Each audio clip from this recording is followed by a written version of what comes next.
kidijitali ulikuwa sehemu kubwa katika uchambuzi wa tume, hususan katika kuelewa madhara ya kibinadamu.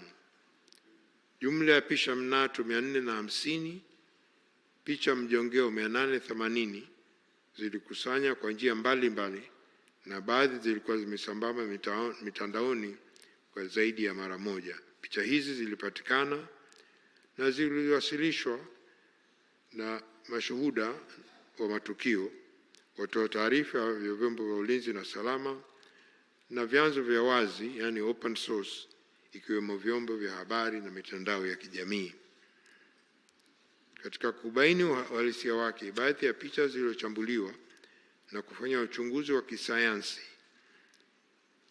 kwa kutumia wataalamu walioidhinishwa. Uchunguzi huo hususan kwa picha zilizokuwa zikizunguka zaidi mitandaoni na kwenye vyombo vya habari, baadhi yake zilikuwa halisi na za kweli, lakini nyingine hazikuwa halisi na zimechezewa kwa kutumia akili unde na nusu ukweli.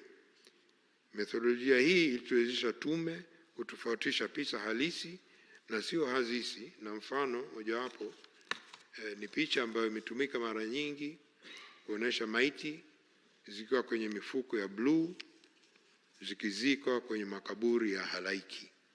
Picha hiyo kwa mujibu wa uchunguzi imekuwa imetumika sehemu nyingi duniani. Matumizi ya ushahidi na taarifa mseto kutoka vyanzo anuwai yalilenga kuzingatia na kudhibiti viwango vya uthibitisho vinavyotambuliwa na tume za uchunguzi za kimataifa, yani ushahidi ambao mtu yoyote mwenye busara ya kutosha atauona ili kubaini hoja.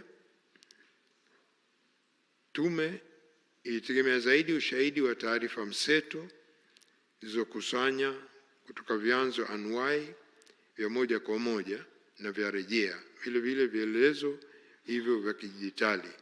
Tume pia izingatia umuhimu wa kuwa na ushahidi unaojitosheleza na ushahidi mwingine unahitaji kuungwa mkono.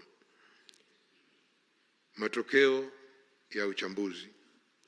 Mheshimiwa Rais, baada ya kueleza metodolojia ya uchunguzi, naomba sasa nijielekeze kwenye matokeo ya uchunguzi. Chanzo cha ghasia.